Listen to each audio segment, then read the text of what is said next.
하나님이 항상 관심을 갖는 대상은 자기의 백성입니다. 그래서 오늘 말씀에도 주의 백성, 자기 백성, 주의 소유, 나의 요새 나의 하나님, 이런 말씀들이 빛이 나고 있습니다. 오늘은 시편 94편 말씀을 가지고 원수 갚는 방법, 원수 갚는 방법에 대하여 말씀을 나누겠습니다. 하나님이 항상 성경 도처에 보면은 원수는 내게 맡기고 너희는 뭐하라 그럽니까? 쉬지 말고 기도하라, 이렇게 말하죠.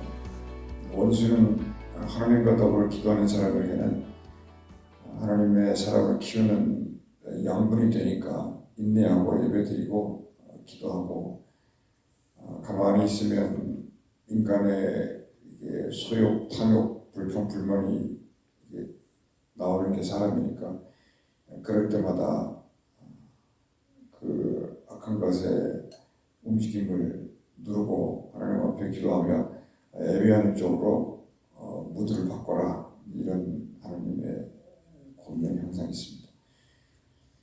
그래서 장차올 왜 그러냐 그러면 장차올 영광이 현재의 고난과 비할 바가 못되기 때문에 그렇다, 이랬습니다. 이런 흐름을 보면은 그 예수님이 하신 말씀이 기도 위에는 이런 이유가 나갈 수 없다, 그 흐름이 굉장히 명백해지는 거예요. 시편이 두꺼운 책이지만은 무슨 얘기를 하는 거냐면 기도 이후에 하나님의 응답을 받으면 찬양할 거다, 그런 책 아니겠습니까? 그래서 94장 1절 말씀에 보니까 복수에 대한 주제입니다. 어떻게 복수합니까? 먼저 기도하는 거죠. 복수하고 싶은 마음이 생기면 하나님의 이름을 부르고 하나님의 이름을 부르며 복수하는데, 다윗이 원수 갚는 방법은 성경의 말씀을 따르는 것이고, 그리고 또 그 말씀을 따르면서 어떻게 원수를 갚느냐, 이걸 우리에게 오늘 가르쳐주고 있어요. 원수는 어떻게 갚냐면 거기 1절 말씀에 빛을 비추어 주소서 이랬습니다. 이게 기도 제목이에요. 이게 원수 갚는 방법이고 마귀 귀신을 잡는 방법이 이겁니다. 빛을 비추어 주소서. 그러니까 복수는 사람이 하는 게 아니고 원수 갚는 건 하나님께 있으니까 뭐가 하는 거냐면 빛이 한다는 거. 그러니까 하나님이 하신다는 거죠. 하나님은 이 약속을 지켰어요. 뭐냐면 예수 십자가, 그 빛 아닙니까? 빛, 세상의 빛, 예수의 십자가로 원수를 갚아주셨죠. 그러니까 하나님께 복을 받는 것은 뭐냐면 원수 갚는 방법을 이렇게 아는 거예요. 이 복수하는 방법이 그래서 첫째로 성령 충만을 받는 겁니다. 이 원수가 발 아래 놓였다는 믿음이 내 마음속에 가득 들어찰 때까지 쉬지 않고 기도를 하는 거예요. 두 번째 방법은 그 기도가 충만해지는 것, 그 안에 해법이 있다는 거죠. 그러니까 인간적인 계산은, 인간적인 전략은, 인간적으로 상대를 깎으려고 하는 이런 엉망 방자한 생각은 해법이 없다는 겁니다. 그러니까 원수가 그렇게 만만한 대상이 아니에요. 원수가 항상 어떤 일을 비틀고 방해하고 뒤흔들어 놓고 사람의 마음을 막 정신을 못 차리게 하고 그러는 겁니다.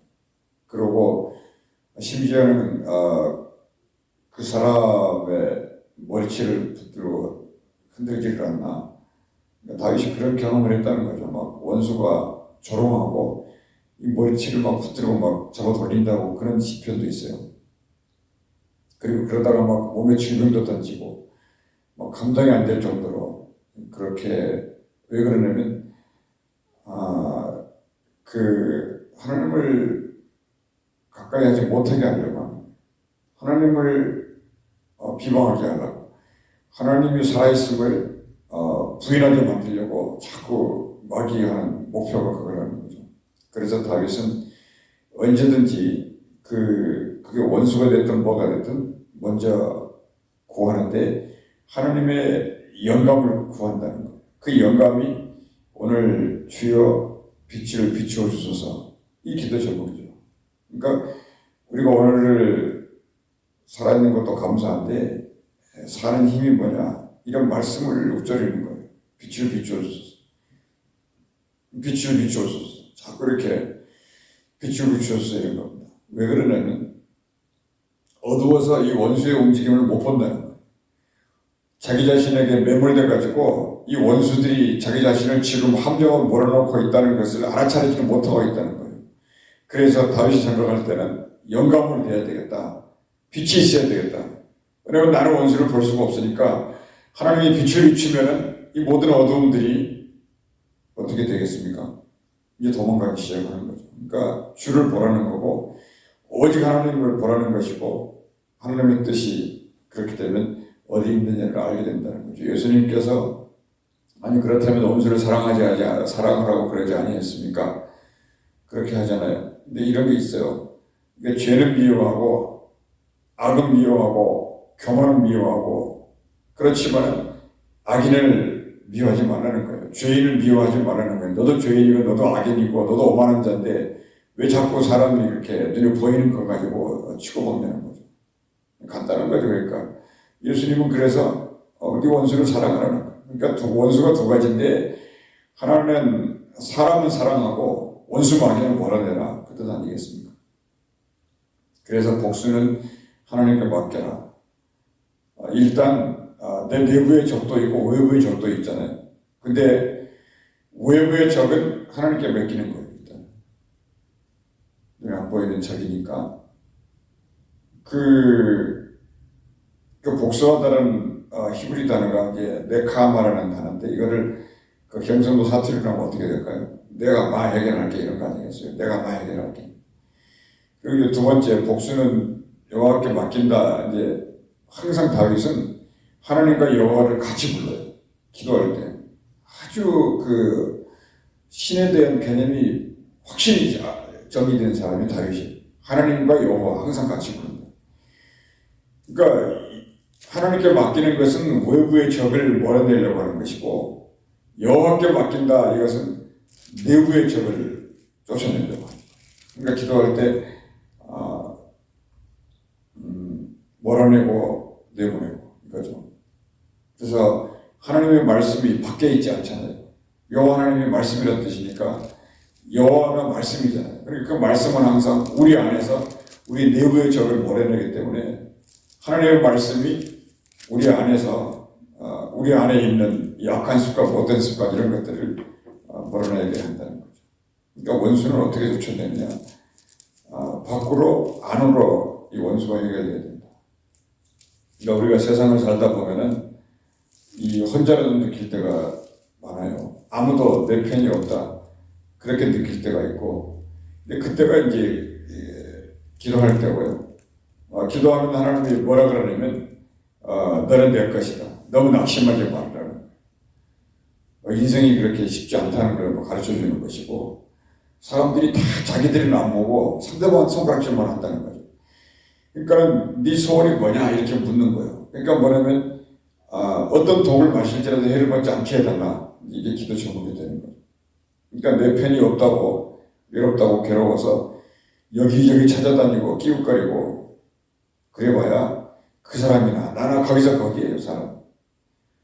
왜냐하면 하나님이 살아계신데 꼭 그렇게까지 너 방식으로 살아야 되느냐 이런 말과 생각이 들 때가 있어요. 그러나 뭐 꼭 믿을 만한 멘토가 있다. 야, 저 사람한테 가면은 뭔가 답이 있을 것 같다. 뭐 그러면 뭐 찾아가는 것도 뭐 나쁘진 않겠습니다만 그 자꾸 습관이 되면 안 되겠죠. 그러니까 다윗은 이런 면에서 굉장히 좋은 습관이 있다는 것을 알게 됩니다. 다윗은 문제로 둘러싸여 있었어요. 그 말이 무슨 말이냐면 1000만이 둘러싸여 있다는 거 아닙니까? 그 1000만 개의 문제를 가지고 있었다는 거예요. 근데 그럴 때마다 하나님께 들고 나가고 하나님 앞에 기도하는 좋은 습관이 있었다는 거예요. 다윗이 오늘 뭐라고 기도했어요? 그러니까 복수해달라고 기도했어요. 이렇게 저는 멋있는 것 같아요. 이 원수의 정체가 무엇인가 분명히 아는 거죠. 원수가 밖에 있고 안에 있다는 거예요.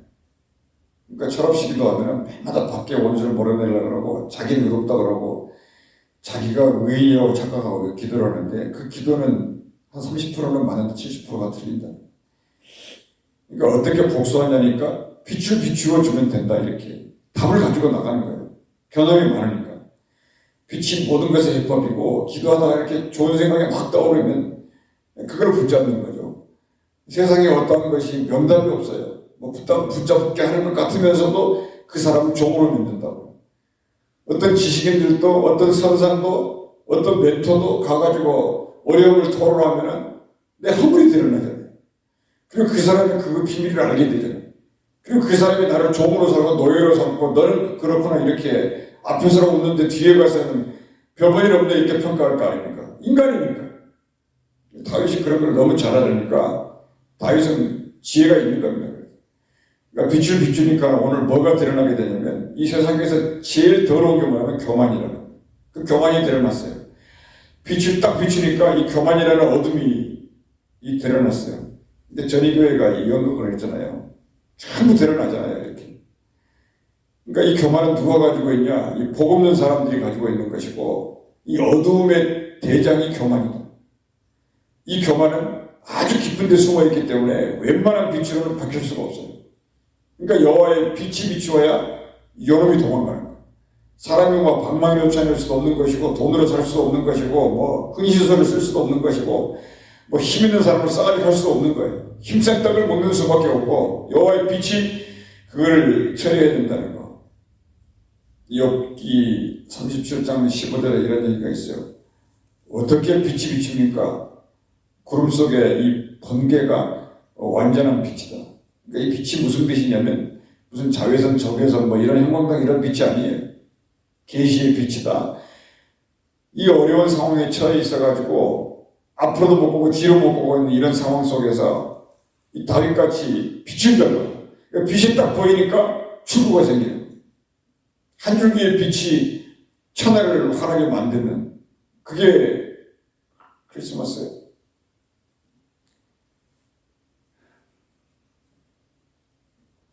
하여간 이 계시의 빛으로 이 세상을 심판해달라. 그러니까 이 어둠이 왜 생길까요? 처음에는 이 말씀을 읽어보면요. 이게 성경 확실히 문자가 아니에요. 이 문자를 읽다 보면은 성령의 기름을 붓고 이 성령의 기름 부음을 통해서 깨달아져요. 그게 빛이에요. 처음에는 하나님의 말씀을 좀 잘 믿는 것 같아요. 그러니까 성경도 읽고 교회도 다니고 하나님의 말씀을 잘 배우는 거 이거 교회 다니는 이 최고 목표가 되어야 되는데 자꾸 교회 다니다가 딴 데 신경을 쓰게 돼요. 그러니까 교회 안에도 악한 것이 있다는 거죠. 하나님의 말씀을 듣는데 100% 올인을 해야 되는데 말씀을 듣는데 갈수록 이제 그 포션이 줄어드는 거예요. 눈에 보이는 거, 내가 뭐 복받는 거, 뭐 인생이 좀 좋아지는 거 그쪽으로 자꾸 이게 믿음 생활하면서 믿음을 거기다가 등식을 대입시키니까 하나님의 말씀이 점점 멀어져요. 좁은 문이기 때문에 하나님의 말씀은 점점 가까이 가려고 한다는 것은 이거 어려움이거든요. 힘든 일이거든요. 근데 그거 힘드니까 내 인생의 육체가 자꾸 편한 길을 찾아가요. 그게 뭘까요? 남들이 하는 대로 하는 거죠. 복을 주세요. 뭐 병을 고쳐주세요. 인생에 무슨 뭐 좋은 날이 없을까요? 그러니까 자꾸 딴 일에 신경을 쓰다가 보면요. 점점 자기 자신의 믿음이 어두워지고 그때부터 이제 다른 사람이 어떻게 신앙생활을 하나 이렇게 보는 거죠. 그러면서 좀 뭐 점잖은 사람, 좀 본이 되는 사람, 부자로 사는 사람 이런 사람들 따라다니면서 그게 이제 신앙이라고 생각하는 거죠. 더 큰 문제는 이 빛에 대한 대책이 없다는 거예요. 그래서 사람들이 인생의 어떠함을 가지고 이제 교회를 섬기게 되는데 이제 빛이 없는 봉사는 비바람이 한번 불면 이제 교회 떠나게 되는 거죠. 이 교회 떠나서 뭐 하냐면 오늘 말씀에 있는 것처럼 악인들과 공모를 꾸민다는 것이고 제 이야기가 아니고 성경의 이야기. 저를 보세요. 그러니까 다윗이 뭐냐면 이 사실을 알기 때문에 이대로 두면 다 망하니까 마땅히 벌을 주라고 다윗이 말하는 겁니다. 오직 있으면 이런 기도를 하겠냐 생각을 해요. 거기 3절 말씀에 보면 이 악인들이 세력을 만들어서 개가를 부르고 입에서 나온 대로 입방정을 떨고 심지어 주의 백성과 주의 소유를 핍박하기 시작하고 나아가서 자기들이 하나님이 되었고 여호와가 보지 못하며 야곱의 하나님이 알아차리지 못한다고 이렇게 써있어요. 어떻게 이걸 다윗이 알고 다 써놨을까? 우리 같으면 그냥 입 다물고 그냥 놔두라 이렇게 했겠어요. 근데 다윗은 그렇지 않아요. 그 있는 그대로의 현실을 전부 이렇게 시를 쓰는 거. 그러니까 그 사람들이 하는 게 매를 벌어요. 아주 세상 돌아가는 거 보면 스스로 이게 무덤을 판다고 하면. 그러니까 교만이라는 것은 뭐냐? 왜 교만이 이게 꽉 차버렸냐면 이 사람들은 벌을 받을 수밖에 없는 게 자기들이 하나님이 되었기 때문에. 그게 교만이에요. 하나님이 안 보이는 상태, 이게 교만이에요. 그러니까 하나님과 이게 세상에다가 이렇게 양다리를 걸치고 서가지고 왔다 갔다 하면서 이게 단물만 쏙쏙 빼먹는 사람들 많이 있잖아요. 그 자신이 인생의 주인이라고 생각하니까 그렇다는 거죠. 왜 이렇게 될까요? 왜 그렇게 돼요? 빛이 있어본 경험이 없어서 그래요. 그래서 오늘 17절 말씀에 이렇게 써 있어요. 여호와께서 내게 도움이 되지 아니하셨다면 내 영혼이 벌써 침묵 속에 잠겼습니다. 얼마나 이게 진실된 기도인가 모르겠어요. 다윗이 이걸 어떻게 알았냐 비밀을 밝히고 있죠. 자기 자신도 그런 경험을 했다는 거예요. 나도 뭐 어디 가서 입방정 따라본 적도 있고 나도 이래본 적도 있고 저래본 적도 있다 이렇게 말하는 거죠. 그런데 그때마다 여호와께서 무슨 말이에요? 말씀이 자기 자신을 살리고 생각나게 했다. 그렇기 때문에 내 영혼이 지금 여기 숨쉬고 살아있다. 이런 고백을 해요. 사실은 하나님이 없었다면 우리 인생들이나 보면 살아있는 사람들이 몇 사람이 없었을 거예요. 이거 이해가 돼요. 그런데 사람들이 그런 일들을 신앙 고백으로 교훈으로 잘 받아들이지를 못하고 언제 그랬냐는 듯이 살들 오면은 또 어둠 속으로 빨려 들어갑니다. 이게 인생이에요. 그러니까 18절 말씀에 그러면 질문할 거 아닙니까? 그런 경험이 언제였냐 이렇게 물을 거 아닙니까? 다윗이 대답해요. 다윗도 미끄러졌었다. 그런데 주께서 붙들어 줬다고 18절에 말하잖아요. 여호와의 나의 발이 미끄러진다고 말할 때 주의 인자하심이 나를 붙드셨다. 이 기도하다가 잠깐 보였는데 이 사람이 한치 앞을 못 보잖아요. 남 떨어진 줄도 모르고 이 앞만 보고 가다가 굴러 떨어졌는데 이 머리털 하나도 상치 안 했다 그러면 어떻게 생각하세요? 그 천사가 받아줬습니까? 아니, 하나님이 순간 무중력 상태로 만들었어요. 그러니까 남떨어지에서 이렇게 떨어졌으면 피도 나고 아주 그냥 다 부러지고 끝이 나야 되잖아요. 근데 하나님이 보이지는 않는데 무중력 상태로 만들어버리니까 이렇게 떨어져 내려가다가 중간에 탁 서버린 거죠. 그러니까 그런 걸 보는 거예요.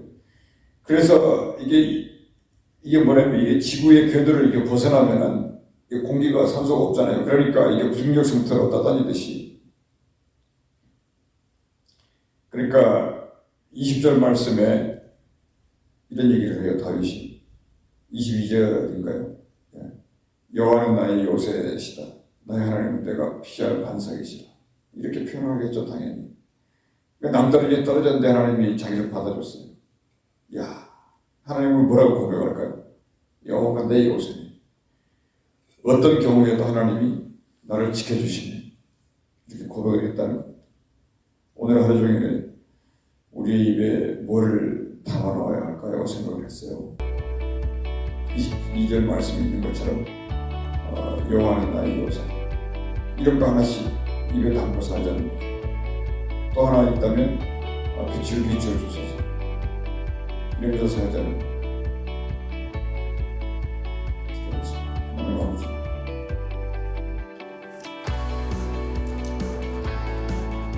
우리가 하나님의 말씀을 앞에 두고도 엉망하고 실망하고 미끄러질 때가 너무 많이 있습니다. 그럴 때마다 하나님 아버지 앞에 용서를 구하고 또 나가고 하나님의 뜻을 따라 살기 위해서 강구하는 저희가 되게 하시고 빛을 비춰달라고 구하게 하시고 여호와는 나의 요새라고 결론을 가지고 살아갈 수 있는 저희들이 되게 하시옵소서. 예수 그리스도의 이름으로 기도합니다.